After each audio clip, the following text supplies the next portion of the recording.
Hello everyone, welcome back to my channel. तर इथे सकाळ सकाळ आमची पिल्लू 7:30ला उठली आणि आमच्या घरी 8 वाजता डिरेक्टली बेडवरच ऊन येतं। बेडरूममध्ये येतं, सगळ्या रूममध्ये ऊनच येतं आणि विटॅमिन डी भेटतं आम्हाला डायरेक्ट बेडवरती। आणि ते पिल्लू उठलेली ऑलमोस्ट हा जो व्हिडिओ 8:30च्या बिटवीनमध्ये होता आणि तुम्ही बघताय की एवढं सारं कवळं ऊन बोलतात ना ते आलेलं। मग मी सकाळीच पटपट कपडे वगैरे धुवून घेते जेणेकरून पटकन सुकून जातात ते। आणि सगळं झाल्यानंतर आम्हाला दोघांना ब्रेकफास्ट केला, चहा ठेवली, पिल्लूला पण मी दिले म्हणजे द्यायचं होतं तिला, तोपर्यंत आम्ही पटकन खाऊन घेऊ कारण का तिने दूध पिलेलं त्याच्यामुळे। आणि नंतर पिल्लू झोपून गेली, सो मला काय काम त्याच्यामुळे मग मी हे कर्टन्स आहेत ते म्हटलं चेंज करेल कारण का ना ह्याच्यातून ऊन पास होतं सकाळ सकाळ, त्याच्यामुळे म्हटलं हे डार्क शेडमध्ये आहेत ते लावून बघते। सो हे जुन्या रूमचे कर्टन्स आहेत, तिकडे घेतलेले मी असे मॅचिंगमध्ये। सो आता मी म्हटलं हे लावेल इथे आणि हा जो मेस पडला आहे तो पहिला मला उचलावा लागेल सगळं पिल्लूचं मॅट वगैरे। आणि फायनली मी लावलं आहे आणि लावल्यानंतर दीपक बोलतो एवढं खास नाही वाटत आहे आणि मला पण नाही वाटलं की एवढं खास वाटतंय। सो उद्या आज मी बनवते पिल्लूला ओट्सची व्हेजिटेबल खिचडी, जशी मी नॉर्मली राईस करते तशीच करते, तर तुमच्याजवळ मी शेअर करते। एवढं मला असं काय आवडलं। सो मी ते तूप घेतलं, हिंग टाकलं, जिरे पावडर टाकली आणि थोडंसं लसूण म्हणजे एकच पाकळी लसूण घेते, त्याला बारीक चॉप करते, ते ॲड केलं, त्याला थोडंसं तुपामध्ये परतवून घेतलं जेणेकरून त्याचा थोडा कलर चेंज होऊन तुपामध्ये त्याचा अरोमा जाईल। नंतर टोमॅटो टाकला छोटासा कापलेला मी, तो टाकला। त्याच्यानंतर फ्लावर घेतलं, सगळं थोड्या थोड्या क्वांटिटीमध्येच मी व्हेजिटेबल्स घेतल्यात जेणेकरून व्हेजिटेबल्स तिच्या पोटात जायला। आणि भोपळा घेतला, गाजर घेतलं। आता ह्याला सगळ्या ह्या व्हेजिटेबल्स आहेत, मटार पण टाकलं आणि ह्या सगळ्या व्हेजिटेबल्स आहेत त्या मी आता एकत्र करेल। आणि नंतर मग मसाले टाकले, हळद, गरम मसाला आणि धणे पावडर। गरम मसाल्याची जी क्वांटिटी आहे ती थोडीशी जास्त घेतली कारण का थोडासा वेगळा काहीतरी चेंज म्हणून। नंतर बोट्स टाकले आणि हे आता एकत्र करेल। आणि जसं तुमचं बाळ खातं त्याप्रमाणे तुम्ही पाणी ॲड करा। सो अशा प्रकारे ओट्सची खिचडी आहे ती ready. Everyone, welcome back to my channel, welcome back to my channel. तिला माझे केस टच होतात ना, केस माझी ओली आहेत त्याच्यामुळे आज लेट आंघोळ झाली। Welcome back to my channel. तिला केस लागले की पळते। सांगते मी आहे ना जाम इरिटेट झालेली, सलग 2-3 दिवस ना माझा हेअरफॉल इतका प्रचंड म्हणजे प्रचंड होता आणि जसा मी हेअर वॉश केला ना एवढे माझे केस आले। म्हटलं आता जाऊन दे, तर काही होऊन दे, मी केस करणार होती डोनेट, पण डोनेट करायला तुम्ही एका साईडचेच माझे केस बघा एवढीशी आहेत, तर काय त्याच्यात काय होणार आहे केसामध्ये, किती पातळ केस आहेत बघा, दिसत असतील तुम्हाला, एवढे माझे विरळ झालेत केस। मी घरी केस कापून टाकली, स्वतः केस कापून टाकली, मी स्ट्रेट कट मारून टाकला डायरेक्ट। वैतागाला मला, कारण का केस अजून पण बाथरूममध्ये ती उचलली नाही, अशी एवढा गुच्छा केस धुतल्यानंतर मी 3-4 दिवसापूर्वी धुतले आणि आता एवढा बघितलं मला टेन्शनच यायला लागलं। म्हटलं काय एवढी केस जातात, सरळ मी कटच करून टाकलेली। आणि डोनेट करणार होती, मला एक इन्स्टाला आलेलं कॅन्सर पेशंटसाठी डोनेशनसाठी करणार होती, पण मग नंतर मग म्हटलं केसांमध्ये जीवच नाही तर काय डोनेट करू। एकदम पातळ केस आहेत, तुम्ही बघू शकता एकदम पातळ झाले, एवढी एका साईडची एवढीशीच आहेत, एका साईडची एवढी तुम्हाला दिसत आणि दुसऱ्या साईडची एवढी। सो मी हे स्वतःच घरी कट केले, कुठे गेली नाही, पुरा स्ट्रेट कट मारला आहे मी, तुम्हाला दाखवते केस कट केले ते। आणि बघा केवढी विरळ झाले, आता काहीतरी केसांना करायला लागेल असं वाटतंय मला। पोरगा झोपे नाही, दुपारचा झोपत नाही। आता आम्ही जातो परत बाहेर, आम्हाला काही झोप नाही येते, तर परत खेळायच्या रुटीनमध्ये माझी मी कामं आवरेल, तिला ठेवेल खेळवत। बॉल हवे तुला, तो नको, तो कुकीला वाटेल तिचा बॉल आहे, मग तू बेडवरच खेळायचं त्या बॉलने। चला बाहेर, तुम्हाला मी दाखवते मी केस कट केली। असा काही मजा झालाय हेअर कट, एवढे शॉर्ट करून टाकले मी, एवढे इनफ आहे, तुम्हाला दाखवते केवढे कापले कट केले मी, एवढे केस कट केले, खालचे बॉटमचे सगळे पातळ आहे।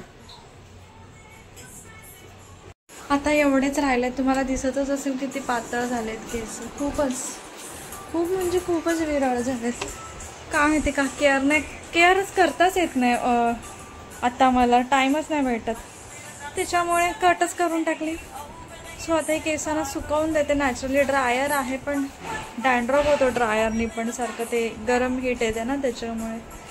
जर तुम्हाला नंतर माझ्या लक्षात आलं की मी व्हिडिओ शूट करायला हवा की केस आपण स्वतः अगदी स्ट्रेट कट कसा करू शकतो. मी स्ट्रेट केस कापले, तुम्हाला दिसतच असेल, पुरे स्ट्रेट कापलेत. मी स्वतः कापले, दीपकने का कोणीच नाही. जर कशी कापतात किंवा तुम्हाला जर आयडिया हवे असेल ना तर मी तुम्हाला नेक्स्ट ब्लॉगमध्ये सांगेल. तुम्ही मला नक्की सांगा की तुम्हाला ती आयडिया हवे का, मी तुम्हाला नक्की शेअर करेल. आणि अगदी इझी स्टेप आहे, एकदम 1 किंवा 2 स्टेपमध्ये हार्डली केस कट होतात अगदी स्ट्रेट.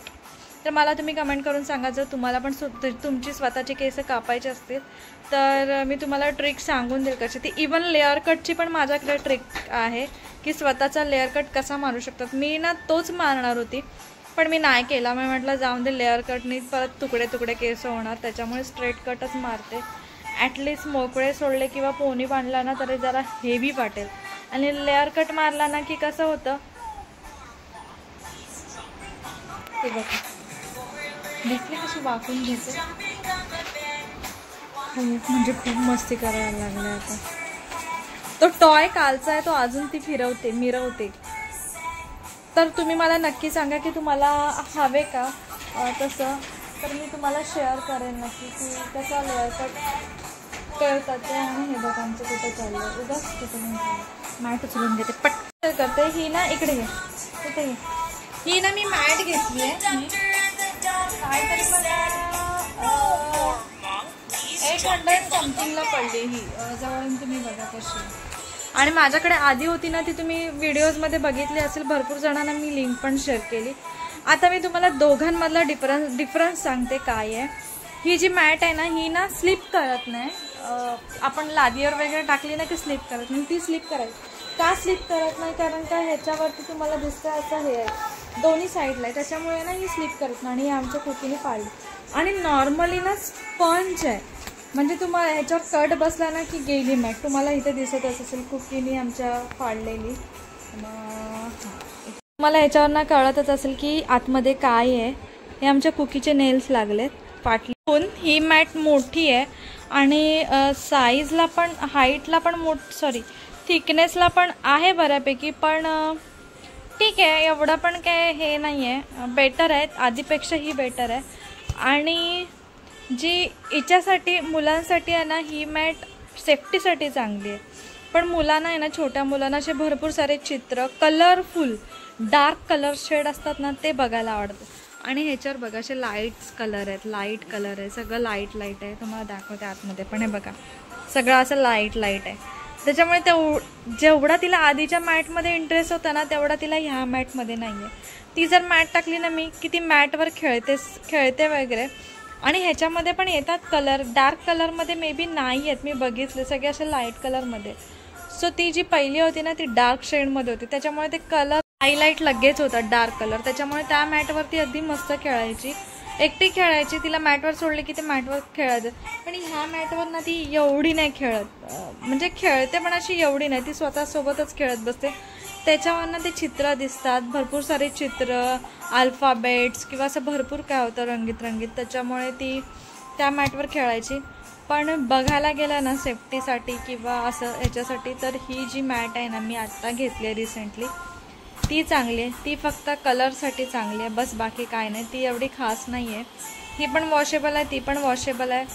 पण तुम्ही बोलाल की एकदम चांगली आहे का क्वालिटी वाईज वगैरे, दोन्ही पण क्वालिटी वाईज एवढा नाही आहेत, ठीक आहे, ओके आहेत. ही स्लीप नाही करत, ती स्लीप करते, दॅट्स इट.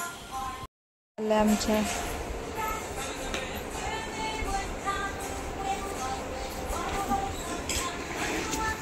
आता तू मॅट फाडशील ती पिल्लू. आता मला आवरायचं आहे, सगळं पडलं इथे, बॉटल पडलं, कर्टन मी हे लावलेत पण एवढे काय खास नाही दिसत. आता ते उद्या काढेल, बघा उद्या काढेल ते कर्टन, आता नाही काला पडलं ते पिल्लूला ना तुम्ही पण तुमच्या बाळाला आहे ना, पिल्लूला मी बघा असं तिला लावत तर नाही, तिला सांगा, तिला बोलली की हे कॅप आहे ना ह्याच्यावर असं लावायचं, तिला असं दाखवत, ती अशी ठेवून देते. बॉटलचं पण इव्हन तसंच करते ती, तिला दाखवले की करते, तिथं ठेवून देते त्याच्यावरती.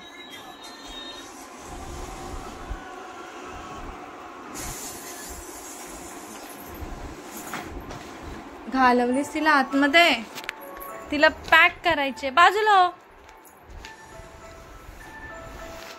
चला आता हे सगळं आवरून तुम्हाला भेटते. जस्ट दिलं बिस्किट. मी काय अजून आवरलंच नाही, तर टाइमपास करत बसली, रील्स बघत बसलेली. तुम्ही पण अशाच आहात का, रील्स बघत बसता आणि पुरा टाइम कसा जातो ना कळतच नाही मध्ये रील्समध्ये.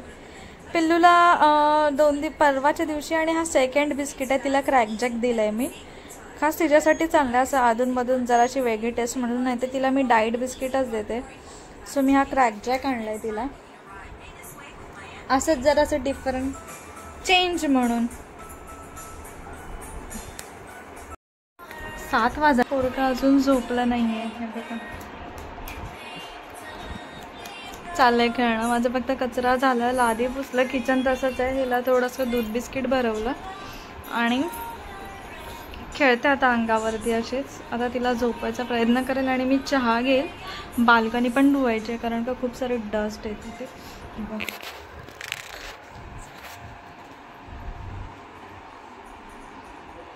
हे घेते, ड्रिंक घ्यायला ते खाली वाटते.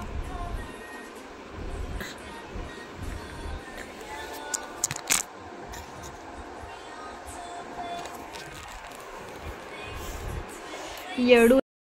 आणि पिल्लू झोपल्यानंतर मी बाल्कनी वॉश केली इव्हिनिंगला, कारण का खूप सारी डस्ट येते इथे. झाडांना पाणी दिलं कारण का सकाळचं ऊन एकदम प्रचंड असतं, अगदी 12:30 ऊन असतं. मग नंतर मी इव्हिनिंगला झाडांना पाणी टाकते आणि मॉर्निंगला ऊन यायच्या आधी पाणी टाकते आणि इव्हिनिंगला पाणी टाकते. एवढीच झाडं राहिलेत, होती ती सगळी गेली कारण का इथे ऊन प्रचंड येतं दुपारचं आणि आत्ता मच्छर येतील, त्यामुळे दिवा वगैरे लावून झाला आहे. दिवा लावला आहे. हे कर्टन एवढे खास नाही वाटत आहेत, आता उद्या चेंज करेल. हे जुन्या रूमचे कर्टन्स आहेत, आता इथे असे सूट नाही करत आहेत. तुम्हाला दाखवते जरा आमच्याकडे किती पेन्स पडले, ते कर्टन्स वगैरे तसंच तिथे ठेवलं. आता ते उद्या लावायचंच आहे, ते परत दुसऱ्या ठिकाणी जाऊन काय त्याच्यामुळे ठेवलं नाही. कर्टन्स लावले. पिल्लू झोपली अजून आणि मला आता चहा पिईल आणि हे तर मला लावता येणार नाही, बाकीचं आवरून घेईल आणि मग भेटते तुम्हाला. आजचा व्हिडिओ मी इथेच एंड करते कारण का आता माझं डोकं आहे ना, आज म्हणजे चहा घेतल्यानंतर ऑलमोस्ट आता 9 वाजलेत, 7-7:30च्या दरम्यानपासून माझं डोकं भयंकर होते. सो मी आता काही शूट नाही करत. पिल्लूला पटकन फीड करेल, तिच्यासोबत टाईम स्पेंड करेल, कसं तरी ती उशिराच झोपते, आता कसा तरी टाईम काढेल. सो आजच्या पुरती एवढंच. उद्या परत एकदा मी काहीतरी नवीन इंटरेस्टिंग घेऊन येईल तुमच्यासाठी. तर आजचा माझा व्हिडिओ तुम्हाला आवडला असेल तर प्लीज माझ्या चॅनलला सबस्क्राईब करा, माझ्या व्हिडिओ लाईक करा, शेअर करा, कमेंट करा आणि पुन्हा एकदा भेटूया आपण अशाच एका नवीन व्हिडिओमध्ये. तोपर्यंत बाय बाय.